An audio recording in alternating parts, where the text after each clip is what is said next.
So good afternoon or good morning or good evening whenever you're watching this video. I'm going to go give you an overview for week 4. We are now into week 4. So I'm coming to our homepage, which is our syllabus. And you can see everything listed there with your to-do list. Your assignments, as you know, are all listed in one place. Hopefully you are doing your homework, which is down here. All of it's there, but it's also listed within the modules that I give you there. Give you a reminder to keep doing your homework as we go through each week. And then I want to let you know that I'm offering extra credit for the entire class, that if you participate in the virtual hours each Thursday by either watching the video afterwards and posting a comment, within a time frame, or participating in the video conference call on Thursday, that I will be giving extra credit. And this is helpful because if you're between, let's say, an A and a B, or a B and a C, and a C and a D, this little boost, it'll increase to like probably maybe 1% or 2%. It could move you from an A to a B. It could be that little push you need. I meant to say from a B to an A, all right? Or it can increase you. So definitely make sure you participate. Also, the other great benefit is that you know that you're up to speed with the class. You're getting to hear questions that maybe other people have, or you can have a focus in on what you need to be working on this week. So I'm going to go to modules now, because modules are our week to week. We're past the first week there with start giving an overview. We've done week 1, week 2, week 3. So now I'm moving into week 4. And week 4, I've created a module, and you'll see here it gives an overview of week 4, and it tells you the chapters we're going to be covering, and that you have a discussion post and one assignment due this week. And they're always due the following week by Sunday midnight. And again, I'll be doing virtual hours on Thursday that you can jump in, and I will always post the web link. Actually, I think I'm going to create a reoccurring web link that we can continually go back to, and that I'll post in within the Canvas so that you'll have that. So I'll be doing that. So you hit next, and you move to the first thing, which is the PowerPoint. Now my internet's slow here, and right now it's going to be downloading this PowerPoint. So what I'm going to do is I'm going to minimize this because I've already downloaded it. And I'm going to go to the first PowerPoint, which is mental health. So I want to make sure, hold on a second, I'm going to get mental health up and move it to here. Make sure that you can see the screen, that we're all on the same, yes we are, definitely on the same page. And I'm going to go ahead and I'm going to give you an overview of this lecture here. So this week we're going to be talking about managing stress and coping with life challenges. And why this is important is a lot of behaviors, that the habits that people get that are negative and that can trigger things, are often caused by stress. Also, stress is a big component of triggering mental health issues too. So I just want you to know that stress in America, 42% of U.S. adults say they are not doing enough to manage their stress. So if you feel like you're not doing enough, don't worry, you're a part of everybody. So there are a lot of people out there who are struggling with this. And it's interesting, there's also research showing that people stress about being stressed, which I think that's funny. Because, we're stressed, and you're like, oh, I'm stressed about being stressed. Well, don't worry about it, because stress is out there. 72% of people really stress about money. Often spouses will start to yell at each other. They'll snap at their coworkers. And what stress does is it affects everything. It affects everything physically, and actually will release hormones into your system that will, like cortisol, that will impede your ability to sleep, or get in the way of melatonin, or impede your immune system. So stress is real. it really does trigger things physically. So you need to also know that stress can trigger things and get in the way of hormones that are and neurotransmitters that help with how you feel. So dopamine's that reward neurotransmitter that makes you feel like that you can anticipate a reward.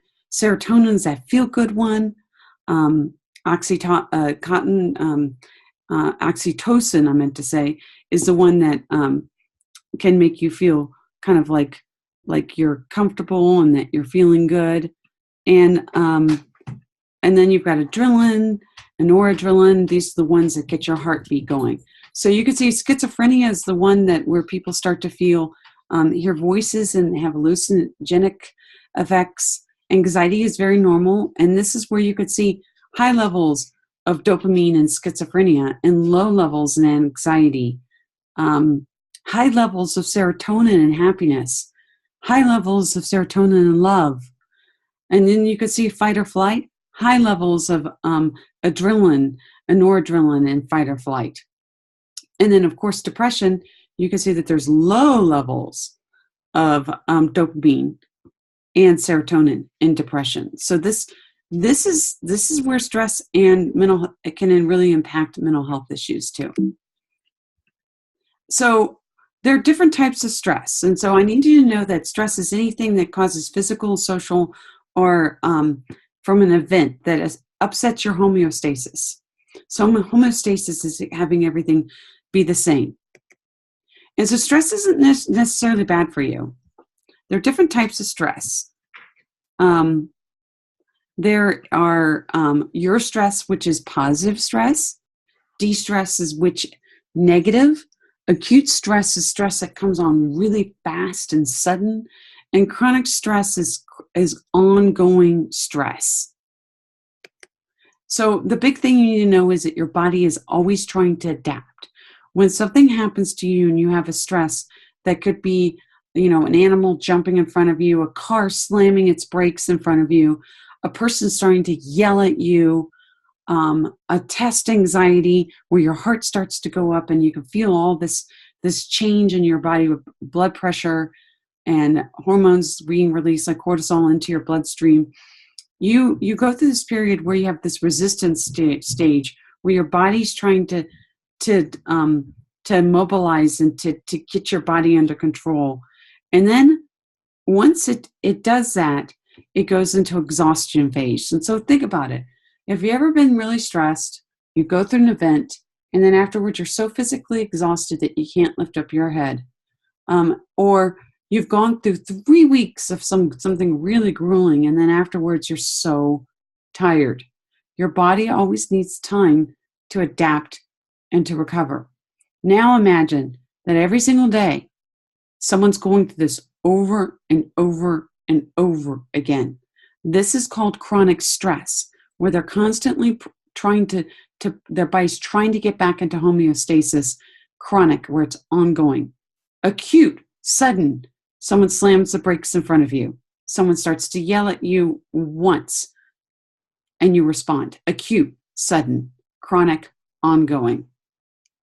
And this is what it does to your body.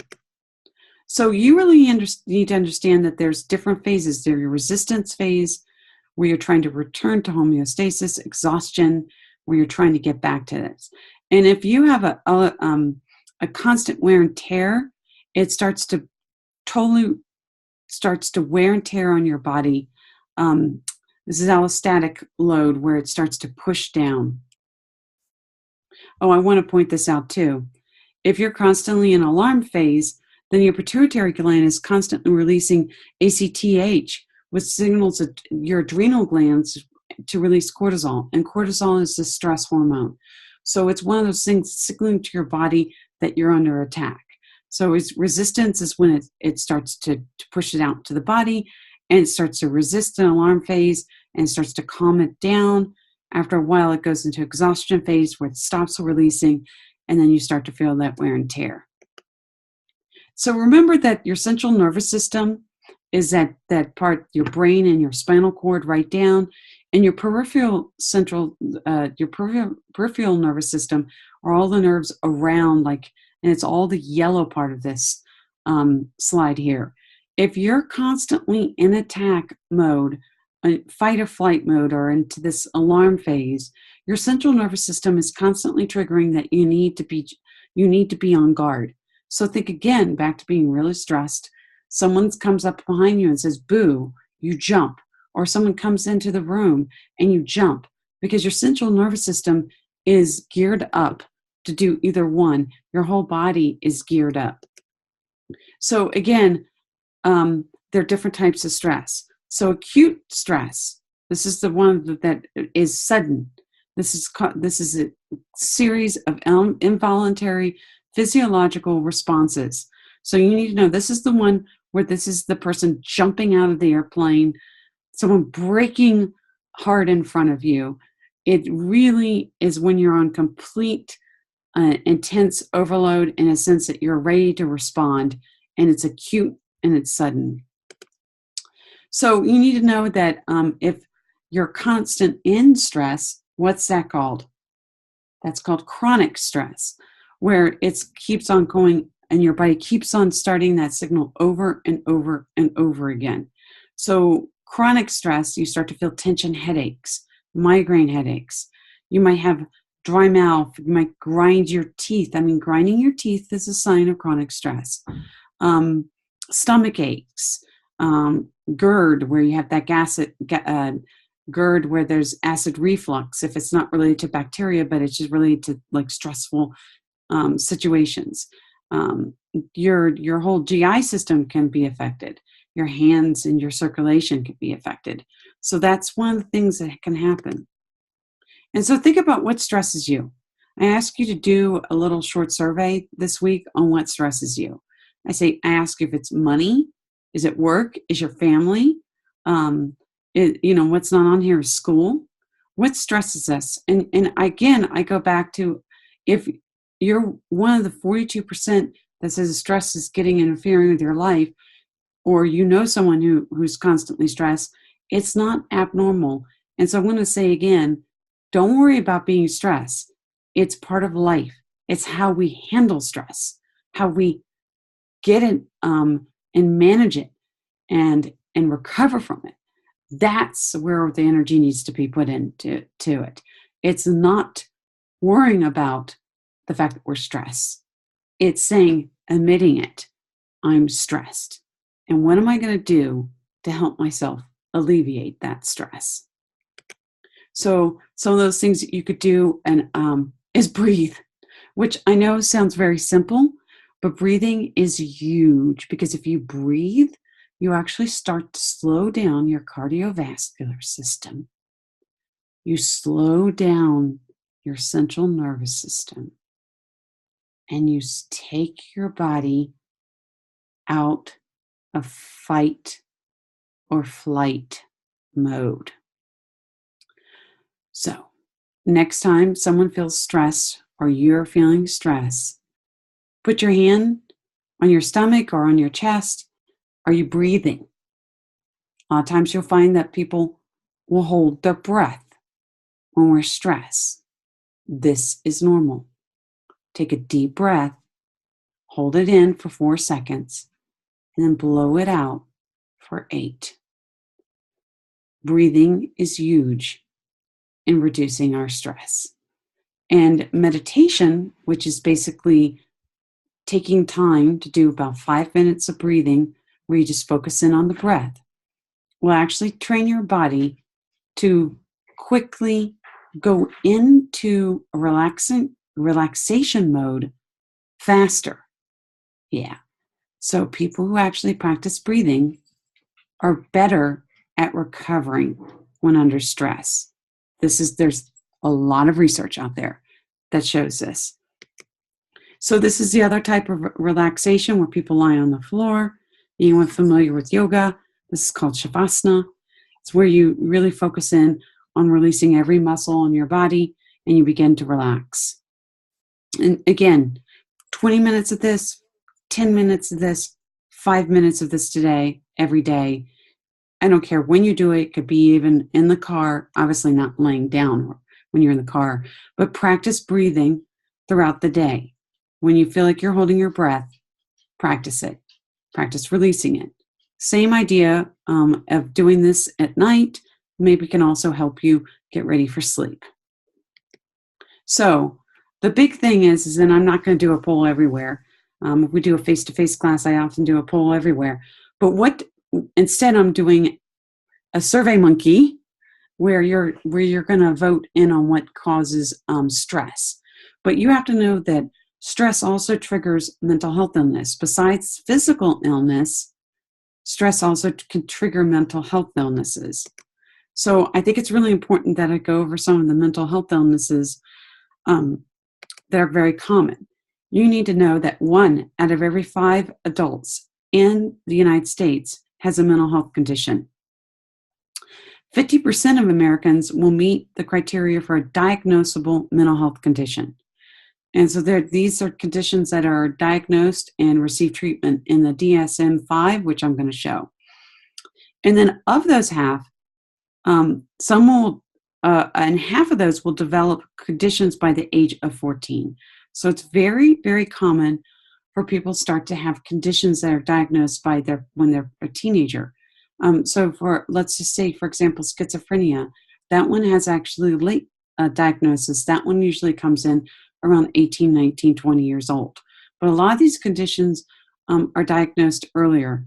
Sometimes they're completely missed, and people do something where they self-treat for mental health illnesses. They use alcohol and drugs to self-treat. So mental health, if it's diagnosed, it could be treated.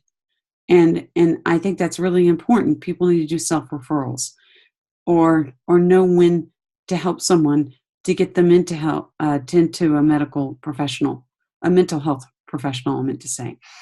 But a lot of times people don't know that they have a condition. So let's go over some of the common conditions. The first thing is that you need to know that they're risk factors. People can actually inherit mental health predispositions. So, for example, schizophrenia can be inherited. It doesn't mean that just because there's schizophrenia in the family that someone's going to get schizophrenia, but it can be inherited. Same with clinical depression and addiction tendencies. Those can be passed on by genetics and by genes. Biology, you know that just even the balance of chemicals in the body, if someone starts to introduce drugs into their system, or which is lifestyle, it can actually change the biology, or they've something in their environment is triggered biology. So those two down below, lifestyle and environment, can actually influence the balance of chemicals in the body. So you need to know too that if someone has something where they're clinically depressed, then biologically they're depressed. They have a serotonin level that needs to be upped, or they need to have some support. So balance of chemicals is really important with risk factors with mental health. But let's not forget environment. Having exposure to violence and abuse or neglect, or an unsafe neighborhood, or toxic stress. These can also influence triggering actually genetic code to duplicate and trigger a disease, or biology being pushed, lifestyle, poor diet, substance abuse, lack of exercise, irregular sleep patterns. All of these can push mental health illnesses. So I want to say out there, I'm going to put extra credit, and I'm going to put it on Thursday and then extra credit virtual hours. If you can upload a DSM-5 and it's in the library, these are all the mental health conditions that you will find. I'm going to put that in extra credit under, and you will see it pop up, and it will be one of those things that will turn on at the end of the semester. This is where you can get a point. So go, and if you've already done it for another class of mine, great, you can use the same photo again. Boom, you're good to go. But look at those diagnoses, okay? There are different types of treatment for mental health illnesses. And so I want to just flash back to this one. You will find that this book is extremely thick. there are a lot of mental health disorders. So I want to tell you that this is not a thin book, okay?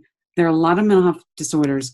And with that, there are different types of treatments for mental health disorders. There's drug therapy, where people receive drugs. There's psychotherapy, where they meet with a therapist and they do talk therapy or group therapy. And then, yes, there's that electroconvulsion therapy, where they actually receive shock treatment. And this one's common with depression, for example. So there are different types of mental health treatments for different types of conditions. You need to know that mental health disorders and treatment really depend on what that person's suffering. And they are often associated with distress, pain. Remember, there are different types of stress. And de-stress is the painful one. Okay? So, write these down. Take a piece of paper, divide them into 3 columns, and see what you already know. Do you know what a mood disorder is? Do you know what an anxiety disorder is? Addiction, schizophrenia, mental health, and suicide. So write down what you know already about these. Get your paper out, and as I go through these, see if what I'm telling you is something that you've heard before, or is it something new? So, I have to tell you that depression or affective disorders are some of the most common in the world. And these are major depressive disorders like bipolar disorder and depression disorder. And these are called mood disorders. So if you're like, mood disorders, I knew that one. These are what's associated with mood disorders, okay? And these are very common. Okay, I'm going to show you the next one and see if you can guess what this one is. Ready? What is this? Of those 3 that I told you about, depression, anxiety disorders, and mental health disorders, a panic attack, panic disorder, sociophobia, general anxiety disorder, compulsive disorder. If you said anxiety disorder, you are right. These are all the different types of anxiety disorders. So the next is addiction. Addiction falls into a mental health disorder, and it is considered a brain disease by some and by many in the mental health community. Now, you'll hear some people say it's not, but the reality is that drugs change the chemistry in the brain. So when addiction happens, it's changing the chemicals in the brain. So anytime someone starts to compulsively seek drugs, they are changing the chemicals in their brain, and this leads to addiction, which is a mental health disorder. And they're different types. Okay, what about this one? Delusions, hallucinations, disordered organized speech.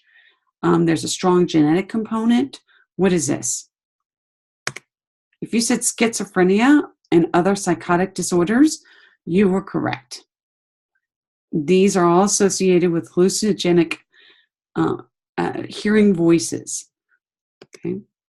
Next, this is considered the second leading cause of death among college students. 7% of college-age students seriously considered this in 2012, and almost 1% attempted. Women in U.S. society are more likely to attempt this. And if you said mental health disorders and suicide, you are correct. And I'm going to say right here, and this is going to be a part of my extra credit, and if you hear this and you want to post an extra credit, there are 2 things that need to be done when you think someone needs, that someone's suicidal. The first thing you need to say is you need to ask them, are you contemplating suicide? If they say yes, the second question will be, do you have a plan? If they answer yes to both of those questions, you cannot leave them. You need to immediately get them help, and you need to go with them. The plan part is where you know that they're ready to act.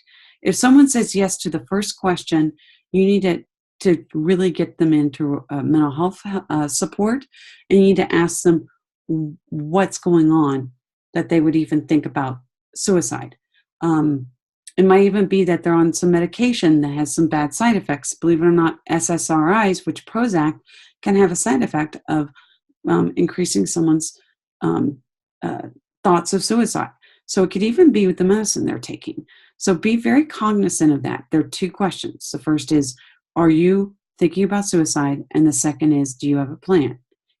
You need to ask people. You can't, if someone jokes about it, you take it very seriously, because that's a cry for help too. So immediately, there are mental health services on our campus. There's a mental health crisis line, which I will be posting and I'll be highlighting on Thursday. And I want to make sure that you always know that there's support, that you can get someone in immediately. So what leads a person to suicide? 90% of those who commit suicide are often suffering a mental health disorder. And it's depression, usually. 90% undiagnosed depression. They're often linking it, depression and suicide, into feelings of hopelessness. And I have to say that often alcoholism and depression are linked. This is interesting. 2/3 of all suicides, again, I had to read this fact a few times and look at it a few times, but you know that 2/3 of all suicide had some alcohol involvement. Alcohol is a depressant. It is a chemical depressant. So anyone who is treating their depression with alcohol is actually making themselves more depressed. That's pretty intense. So please note that if you know someone who's doing that, please make sure that they understand that they're actually making their depression worse. They're not killing the pain, they're making it worse. So they might not want to hear that, but that's something to be cognizant of. Substance abuse and depression can be lethal, obviously, but substance abuse is, pushing drugs to knock out the pain, and those two do not work well at all together. And sometimes there's just no way to predicting it. Sometimes it's just something that comes out of nowhere for people. And sometimes it just catches people off guard. So again, ask those two questions and be very cognizant of how people are treating their depression. This is a great resource. It's called Every Mind Matters, and it has every resource out there on how to help and support people with mental health, all the mental health issues and things that are challenging them. I also put a screening tool on this module that is really good, because people can self-screen, and then they can actually get feedback, and this starts to help them start to realize that they need to get in to get support. And that's it for this one. The next one I want to point out too, and I'm not going to go through this one in detail, is the sleep. I just want to show two slides to you guys. The first is that you need to sleep, okay? I want you to go through these PowerPoints and really kind of go through them and read them, but I want to point out two things. This is your REM cycle. So you have non-REM, REM, this is your rapid eye movement, and you need to go through REM through the whole cycle. I want you to also watch the video clip on what sleep deprivation does. If you do not go through your REM and go through your cycle, your body will actually try to grab sleep throughout the whole entire day. Anything less than 5 hours, you will find it will try to grab it. 4 hours, it really starts to trigger it. And people who get less than 7 hours of sleep actually at more risk for certain types of health conditions. I go through this. So which of the hormones is charged with helping you sleep? You know the answer to this one? It's melatonin. Melatonin. Okay, cortisol is stress hormone. Testosterone triggers semen production, and is also in both males and females. It's a sex hormone. And serotonin is a hormone that makes you feel happy. So melatonin is the one that helps you put to sleep. How about this one? Which gland releases melatonin? And you answer D. You are correct. Okay? It is in charge of releasing that. How about growth hormone for repair?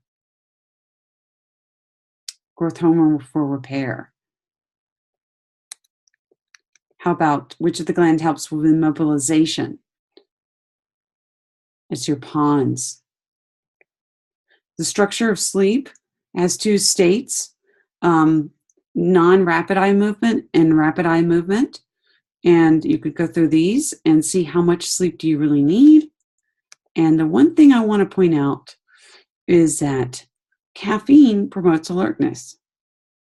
Adenosine is a neurotransmitter in your brain. If you drink caffeine like I did at 3 o'clock this afternoon when I was recording this, it will be 6 hours before it drops its half-life. Oh boy. So at 9 o'clock, it will actually be harder for me to go to sleep. So that's something for you to be aware of. If you ever feel like caffeine is really not affecting you, it is. There's research that says it actually impedes with your sleep pattern. So you might not be super sensitive to it. You might have a high tolerance to it, but it does block this neurotransmitter. So be cognizant of that.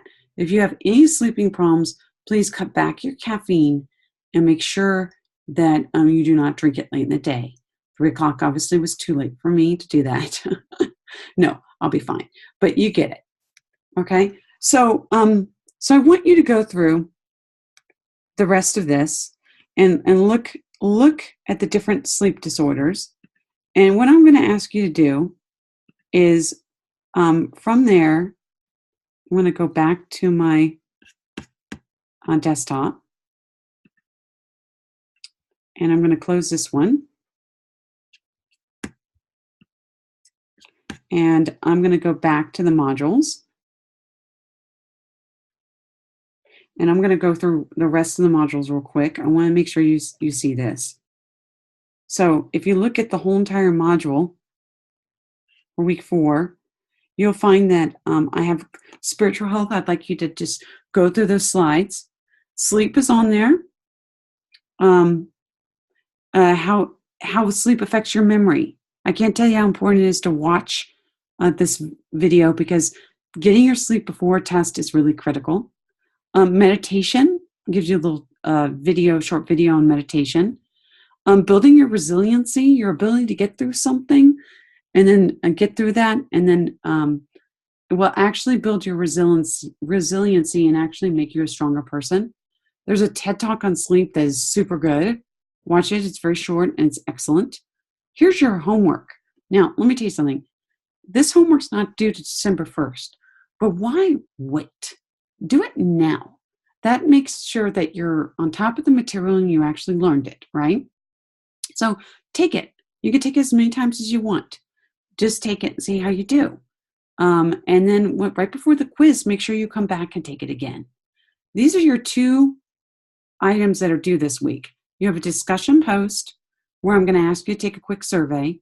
And then I also have an assignment where you're going to tell me about the different types of stress.